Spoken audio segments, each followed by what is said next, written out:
All right, this is my bearing puller set. I just got this thing. Came with slide arm with adapter right there. And this one still got a nasty bearing on it.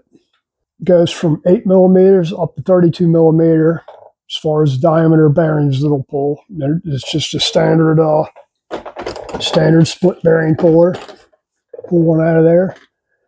So when you put the spindle down through there, it just on a point and it just expands this out to grab whatever bearing.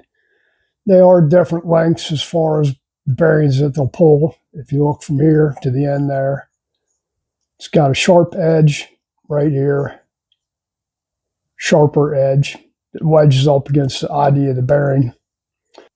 You know, you don't know how this stuff's going to work.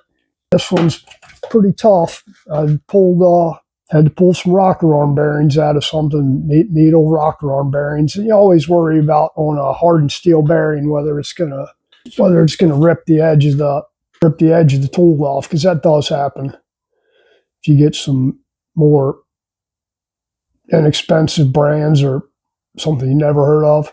So that's my first test on these, was if it does a hardened steel bearing and doesn't rip the edge off of this, that's pretty good.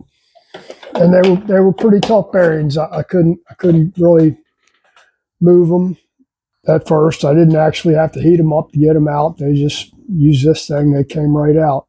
Now I didn't use the slide hammer portion on there. I actually just used the mandrel with the expander in it, so I could actually use it on a press. Just more control that way. And took them right out. I didn't take a video of that stuff. I just did it. I needed to get it done for that BMW motorcycle over there. And they worked out good. So really, that's about it. It's a nice kit, nice case. You know, came here really quick. You don't really expect that kind of quality out of this stuff sometimes. Got some weight to it. Threads are all good on it. And it just works well.